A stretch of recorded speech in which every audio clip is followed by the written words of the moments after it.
All right, folks, and there it is. We'll await scores momentarily. Eugene McCune is elected to begin the match. Emil Williams Jr., Spencer Mosier, and Eugene says,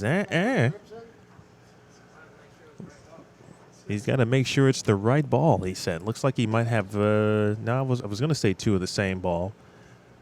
Right now, that is looks like a 900 Global Zen Gold label that Spencer recognized earlier. Randy, we will do our best to let you know in regards to what balls the players are throwing. Here is McCune, first shot. There it is. Yeah, great first shot there by McCune. Was just talking to Tom Adcock. He noticed right off the bat that McCune is back with a ball that has grips. He was using no grips in the second advance around, but he's back with the grips now for that grip pressure. Now up, Steve Jaros. We'll have our scores up for you here in just a second. First shot for Steve. And a little bit inside. Nice to just leave a single pin. That's a 4-pin there. Yeah, Jaros and McCune approaching the lanes two different ways here. McCune doing what he's been doing all weekend. Getting left, slow wheeling it, creating a lot of miss room. Jaros using his variables, staying very forward and fast right on this pattern. Covers the spare nicely. When you say variables, Spence, what are you referring to? Give me an example. Yeah, for sure. So if you look at McCune's hand, he's very much inside of it at the release. Where Jaros, his thumb is at 12 o'clock. He's creating a lot of forward roll. He wants that ball to round out down lane, where McCune is saving up all that energy down lane, and he's going to make more of a hockey stick reaction. Second frame for Jaros. The contrast in style, certainly indeed. Bang, Steve Jaros.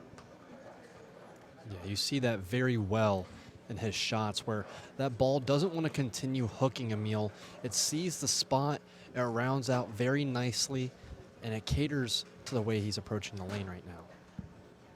See the difference here in McCune when that ball reaches the back half of the lane. Here is Eugene. And just like he's done a ton here this week. And, he has stuck both of these players, in fact, right? Talk about the contrast of styles, but sticking with their game plans, right? McCune, and to start this match, Steve obviously out from playing further to the right. They have not wavered in that regard. In fact, Steve Jaros doubled down on it in the second advancers round and shot 280. Yeah, to lock out Anthony Jovanovic, who was at the front nine of his own and still couldn't get there. Eugene, fast 8. Yeah, that shot definitely just inside a little bit there. And when you're playing on 42 feet, he has a little bit of give me with that middle part of the lane where considerably most of the volume's at.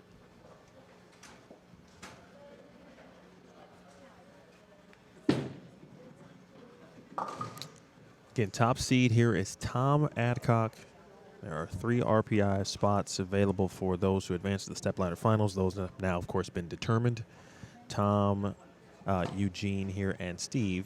There is one caveat, as I mentioned.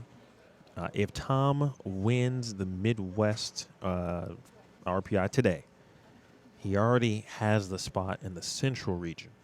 Okay. If he wins here, he would then represent Team Midwest based on points and not Team Central. Jaros, good shot again. And I would say both these players have very good looks right now, but Jaros, I would say, has more miss room at this moment. I don't foresee him really missing left, but for the way he's throwing it right now, his miss is right. Because when you look at that pattern, he's playing the early friction channel. So what that tells me is when he's right, he's staying forward, the ball wants to hook in the first place. When you miss left and you're already forward, it gives you even more miss room. You want hold left, hook right. He does it right there. Boy, that's just classic Steve right there. It looks very old school, but it's efficient, Emil. It's so efficient and repeatable. Well, Eugene's, certainly has his work cut out for him, but both players knowing coming into it that this was going to be both matches. Whoever was going to be facing Tom Adcock, it was going to be a tough match to get through the opener and certainly tough to beat Tom and win it. Eugene? Another good shot there by Eugene. And it's two extremes, one against the other. Eugene throwing that gold label there.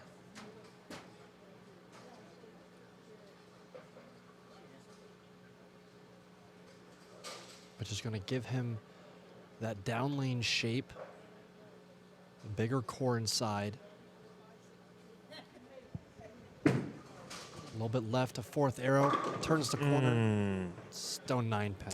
And if we go back, Spence, to qualifying, I think it was like game 2 or 3, Eugene left a mean one of those. Yep. And then he said he had left 2 in the previous 6 frames. Yeah. So this is, it hasn't been a dominating storyline, but obviously Something to take Eugene's left a gazillion 9-pin in his lifetime. You just hate to see them in certain situations, but that could be the difference the way Steve Jaros has performed in these last couple of games. Obviously, his start here in the Stepladder, and certainly his previous couple of games, alluding to certainly his last 3 in the Advancers round number 2. Most definitely. And when you're throwing a symmetric ball like that, that's going to create that much down lane shape, you're susceptible to those 9 pins very often. And it's choosing whether you make the move or not. Jaros. Keeping it simple. Has 4 in a row after the spare in the first.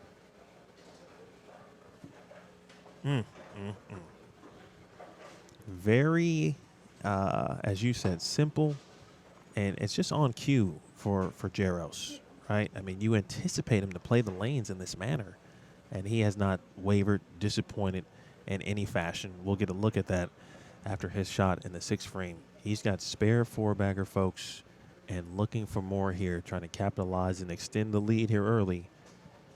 3-player Stepladder, Jaros McCune. Looking for 5 in a row. You got it. Yeah, let's take a look at that last shot, Emil.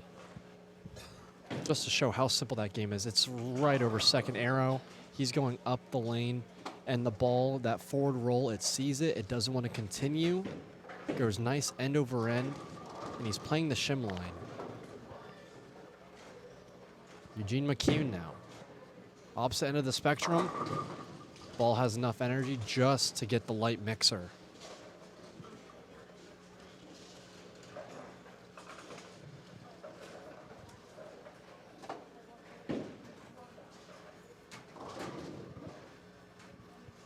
Eugene McCune now is in a position after that 9-pin in the 5th. He needs to keep striking.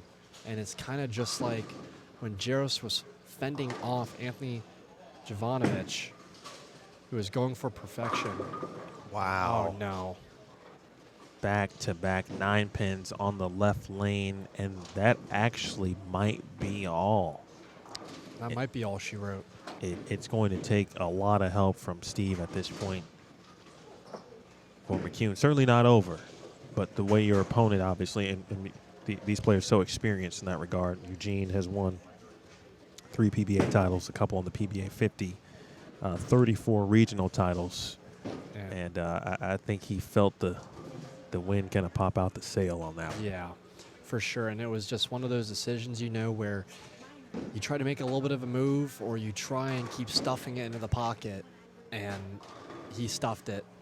And the ball just did the same thing as the last one. Well, that's tough. Well, Jaros trying to continue on the pace. Good look. Little Jaros. right. Oh my wow. goodness. Backdoor 710 is what it almost looked like. So this one almost mathematically over, but at what point, and I'm going to assume it's the 10th frame, based on what you might say here, would Steve maybe try something different? Looks like he's got a piranha in his hand as well. Yeah, you know, I would say he's all the players have been sticking to their game plans since they walked in the door this morning. Yeah, let me be specific and say, when I say try some different balls specifically. You know, he might. He might. Because you can only play, see, right there, 10 pin. And what that's telling me is he's playing that shim line. If we can actually pull up that pattern real quick, Emil. When we look at this, you look straight down the line of 10. That's the shim he's playing. He's playing around 35 feet when that starts to taper off. And once that starts to give way, you're going to 10 pin. It's going to just go high every time. And you can't really exactly make the move there because the ball might just go 60 feet and not hook. So yes, I agree with you. It would be to Steve's advantage to try something different. Maybe see if you can get a little bit more spinnier with it, give it a little extra length. But we're going to see that soon. And I'm intrigued to see what Steve, the Hall of Famer, does. Well, he knows, speaking of Steve, that he will need, whatever he finishes with, right, 250, 260, he'll need the same type of game to beat Tom Adcock. I agree. And the left lane is not friendly. It's not, and it just didn't hear everything of what Eugene was saying, but in terms of practice, he was acing it. And I think it just shows how you try and stuff it for one game, and then the tiny move comes, and you could be a little bit, not saying lackadaisical, but it's very easy to miss. When you go 9 pin, you want to make the little move, but then he just goes 10 pin there.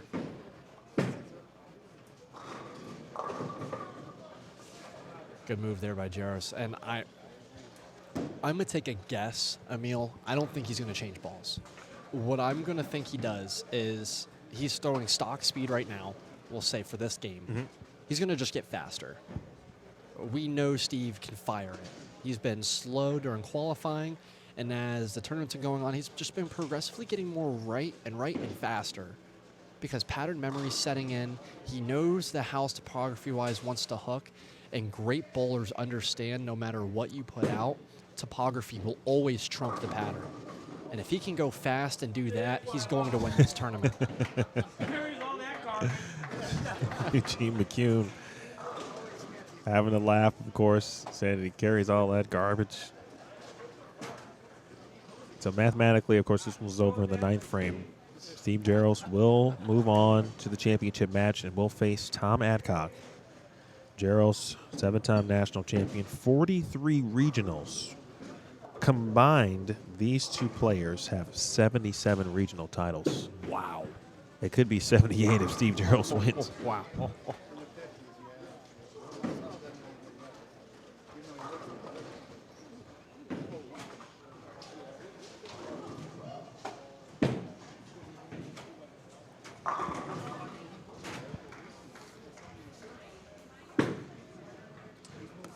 All is not lost, though, for Eugene. He did capture an RPI spot. There is some additional items in regards to RPI spots, of course. 4 of those spots will come from the PBA50 Midwest points list, where Jeff Johnson, Kevin Rothove, I believe possibly John Marsala, and Brian Schmidt with Gary Allstott right there on the cusp as well. So if someone were not to accept their invitation in that top 4, Gary Allstott would be next in line in regards to the points list based on the 3 players that have made the finals here today. So a ton, and I appreciate Jeff Johnson for kind of breaking it down for us. He and Toby. All right, so official tally, 258 to 206. And again, as I mentioned earlier, I love Tom. I don't like his jersey because it's the Wrigley Field scoreboard, but we will discuss that at a later date, Tom and I. So, yeah, Emil, and I had a conversation with Tom for a quick second while Eugene and Steve were practicing. The attention star that he's throwing, the pin that's on the bowling ball, it's not there. His ring finger's drilled into the pin. And what that does is it produces this urethane-type motion where the ball's really close to your PAP, and it's going to want to make the ball roll up sooner, so that reactive cover is going to give him that length, but it's still going to want to hook up soon, get into a roll phase, and him playing that part of the lane just makes sense. And that's why I think if you have that better ball reaction that's not going to go left to right or hook too soon, gives him that extra edge over Steve. Let's go to poll results. May find that poll. We'll see what our BowlTV audience and who they believe will take home the title today. Let's run it. And there it is. 57% of you said Tom Adcock is going to defeat Steve Jaros. It was a very close race, though. It is very close. And, folks, thank you for agreeing with me on this. Well, no one said they agree with you. Oh, wow. 57%. No one said they agreed. They just voted. 57%. That's okay. I cannot wait to see how this match goes, folks. This is going to be a very good one.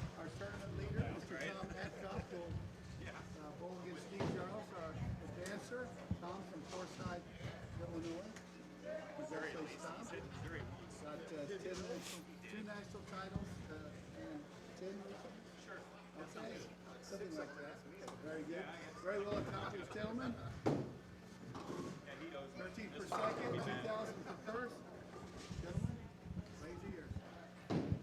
Gentlemen, start your engines. And here we go, ladies and gentlemen. Tom Adcock, the top seed, is elected to have Steve Jaros begin the match. Jaros will begin on the left lane, draped in his red jersey, Radical on the back.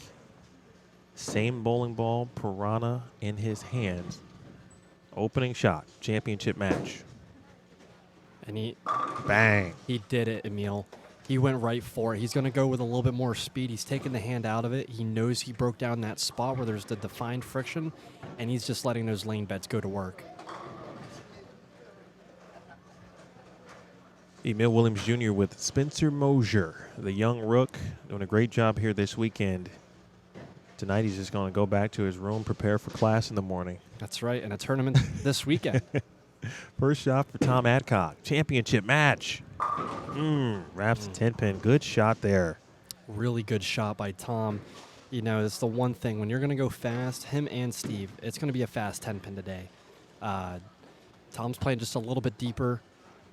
He's going to go fast. He's throwing that absolute power. He deferred from the attention star. The absolute power, just a little bit of a bigger ball. Going to give him a little bit earlier reaction. Makes sense for the 10-pin.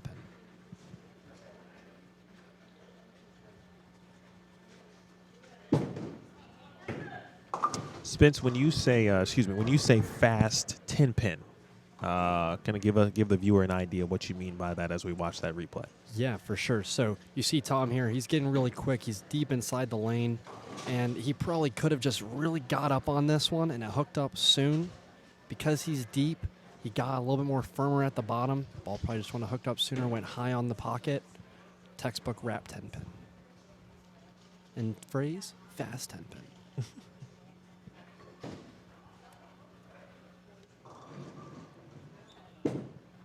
Second frame. Messenger. Give it to him. So Adcock, 2 shots in a row, almost 2 10-pins. That one there's something flying off the left side of the lane. After Jaros' shot here, we'll give you guys another look at it. Steve Jaros opened with a 258-206 victory over number 2 seed Eugene McCune. Looking for the early double. There it is, the love tap on the 10. Great shot there by Steve. He's just sticking to the game plan.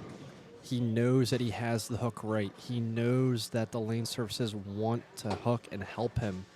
It makes sense to go to the weaker ball and take hand out of it and just play to define friction. We talk about it all the time in college and PBA.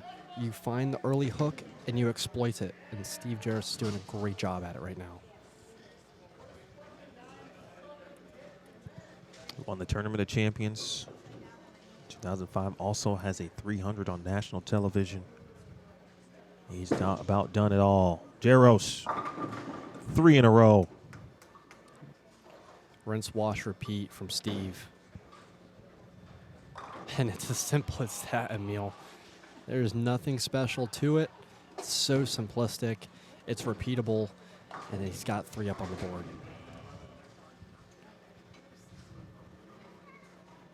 Yeah, you see his hands basically off to the side of the ball. He's going to get to the bottom, still stay on the side. A lot of rotation. Textbook-wise, it's just basically suitcasing it. You're taking hand out of it. But now Adcock trying to respond. Great shot. Gets it. He's not going anywhere. He knows Steve's going to throw the front 5, 6, 7 at him. Granted, he had the 10-pin. He's going to keep coming. And as I mentioned earlier to you, you anticipate, well, Steve knows, right, that he needed at least 250, right, to beat Tom. Correct. In that sense. And so you anticipate this one to be 260, 250, 250, 240. Heck, it could be a little bit more than that. A shot here for Adcock. Left lane, 4th frame. And the super washout. Yep, and that's the downside of the line he's playing is you get it just a little bit right and you're not slow enough, you're going to leave the washout. During qualifying, a lot of the players were throwing it around 14 and a half, 15 miles per hour. For reference now on the speedometers Emil and I see, Steve and Tom are throwing it almost 17 miles an hour. So when you're getting that deep, the ball has no chance to hook, and that's what happened there. The old PBA washout. Can he convert? It's online. You bet. I mean, that was about as textbook as you can get right there. Give it to him. That might be the best I've ever seen that made, and he did it so casually. That's probably why it's called the PBA washout, because professionals make it look easy all the time. Let's take a look at it. Maybe. You love when things are queued up and they don't work. Oh yeah, that's not it. That was a great shot, though, nice from Tom that we didn't get a chance to see. Jaros here, looking to keep it close to perfection. One more step closer. 4 in a row for Steve. And again, this is even despite the non-strike in the 4th. The count certainly important there when you think about what was left there, but converted with ease. But just like we saw in the McCune matchup, Steve didn't need much. Right? No. It really only took 2 9-pins. Yeah. And that was the difference. Jaros was on fire. Here is Steve looking for 5 in a row. Bang again. Yeah, and that shot there, it just showed that Mo he had, Emil. Margin of error. M-O-E. Make sure you put that on a T-shirt. Margin of error there. He was able to get in. It looks like he made a parallel move just a little bit. And he got it. Still fast. Ball's able to walk right into the pocket. Adcock looking at Steve's 5 in a row. Trying to handle business now. Right lane. Different look. Again, yes. Yeah, looks like Tom got a little bit more right with his feet, Emil. And these guys are throwing it faster and faster. There's no time to get left and slow and trust the ball to hook. This is only a 1-game match and only 5 frames to go. So you get on top of that friction, you fire it, and you let that ball go to work. Are you saying kind of essentially no time for the lanes to really develop to make that big of a jump? Correct. The phrase would be to stuff it. And we were saying that last match, and Tom Adcock here moves right, taking this shot.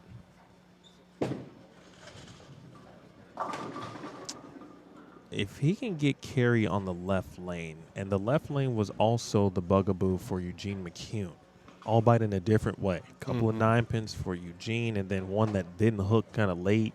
I feel like Tom is kind of seeing some of that similar stuff that Eugene saw. He really is, and that left lane just looks tighter. It looks tighter down lane, and Tom was a little bit right on 16. That shot on 15 looked a little bit more left. And the ball just does not want to get up the hill. It almost left the 510. Well, we've got RPI somewhat figured out, but I'll run down the scenario again that was very specific to Tom Adcock in the Midwest and Central regions here. Meanwhile, Steve Jaros with 35 pin plus advantage and looking to add more to it. How about the front six? That one is through the nose, and the first non-strike of this ball game for Jaros. That's that one shot that I was saying. Steve isn't really going to miss left. He's going to miss right. And I bet if you replay that, it kind of looks like he just points it right at the pocket. It wasn't really going up the lane. And as it's crossing 10, it's actually going towards the head pin. Goes high there, but then gets the cover. Hard to tell on that angle, but I do think you are correct, just based on trajectory and where it was going. You know, that hard right to left, as you mentioned. Still a little bit of cushion for Jaros, though. He's got the 5 in a row and the spare. But to keep that pressure on and not let Tom Adcock squeak back in, a strike here would be huge for him. 33 pin lead for Jaros. Frame 7. 7 pin keeps him honest. That's a good sign for Tom Adcock. Yeah, and this is that time, Emil, where he's playing that shim, and the shim isn't shimming. It's wanting to reach sooner and sooner. And because he's taking hand out of it and the ball's wanting to read soon, it's not going to have energy going through the pins. So he's going to leave the plaque 7. Spare made, back-to-back spares. Max score now 267 for Jaros. Again, we appreciate all of you for tuning in. Big weekend of the PBA 50 and the RPI, respectively, events in the Midwest and the South. Shout out to BK and crew covering the South region this weekend. Also a PWBA regional going down at this moment as well in Rochester, New York. The PWBA regional showdown will take place 1 month from now. Now, big opportunity. Tom Adcock, 7th frame, a chance to carve into this lead. Ooh, it looks a little left. Wow. You talking about holding. Yeah. It is NFL Sunday. That was a holding on the offense. Yeah, Tom, he knows it too. A lot of hold there built into that middle part of the lane. And we talked about it earlier today, Emil. When you have bowl-shaped topography, that middle part's typically going to play a little bit tighter. And he got fast and inside. Ball just went 60 feet. This might be the most important shot of the match here for Adcock.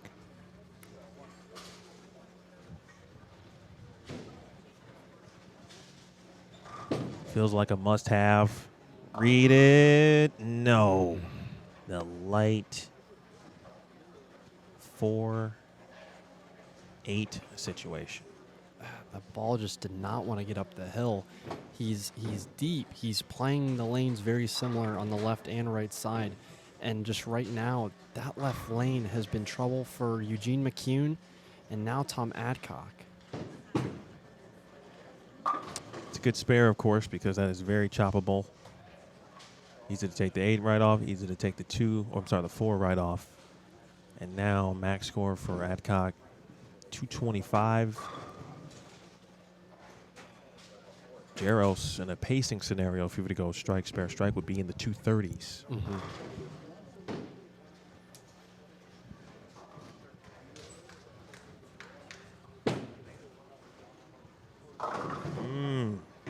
2-pin, that one looked a little right down lane. What'd you see? Yeah, we're seeing that over-under now. You know, he pointed that last one on the right lane.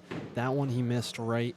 Wasn't really his best shot, but you know when he's going up the lane, he's going to strike. It just goes to show Steve Jaros has been throwing it so well up the lane, but he doesn't have a lot of mo.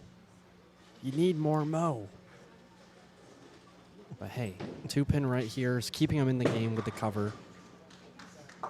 Gets it done. All right, Jaros takes care of that spare.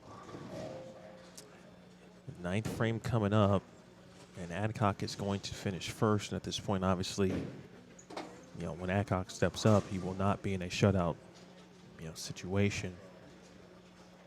But he would love to be able to realistically have a solid chance with a good performance in the 10th frame. I would say Jaros right here is going to probably try and get right and just stuff this.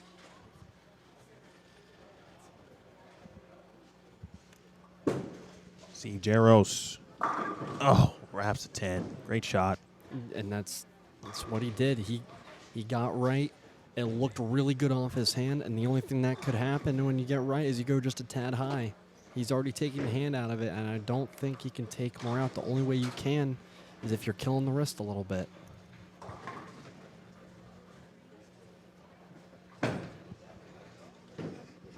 Covers it up very nicely. Spare made. So Jaros, 5 in a row, now 4 spares in a row. Tom Adcock needs to get these back 4 to give some sense of pressure to Steve Jaros, because he has been walking away with this match.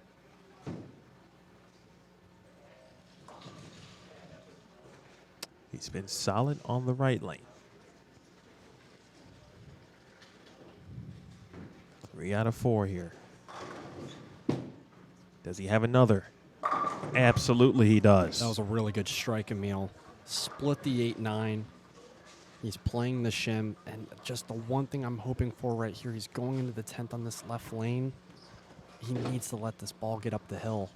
It hasn't wanted to get up. It doesn't want to get forward. It doesn't want to hook. These two players have been getting very firm with their speed, and my only hope is that Tom Adcock here just gets a little soft, and hopefully, the ball will turn the corner, get 10 back. Must strike situation.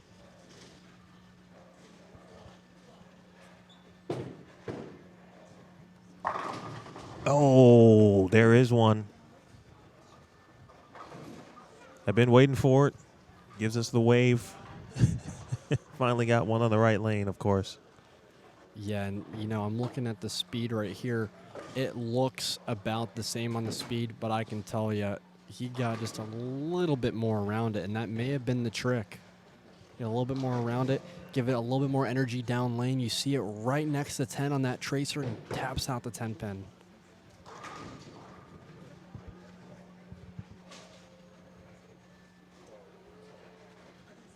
Adcock here.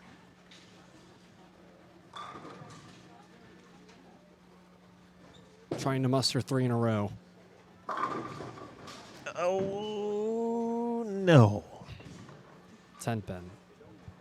And that might be it. Yeah, Emil, I think that did it. With Tom leaving that 10 pin.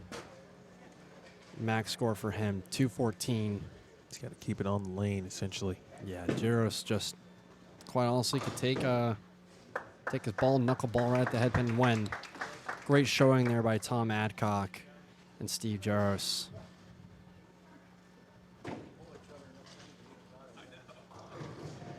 Five here on the first shot. And Jaros is going to have it. Steve for the title. Bang. Gets it done.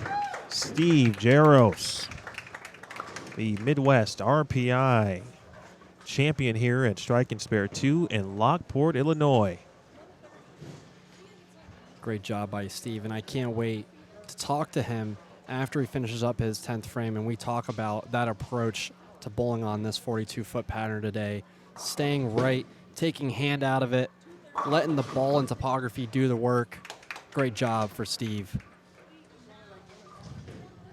We will have Steve Jaros join Spencer Mosier for our quick post-game interview. So quickly with that, because Tom Adcock did not win, that will change the scenario, and Tom essentially will get the RPI spot from the Central region, And unofficially, Anthony Jovanovic may have gotten himself a spot in the RPI by virtue of his 4th place finish. 245, 214. Steve Jaros' 2 games in the Stepladder Finals, 258 and 245. Pretty impressive stuff.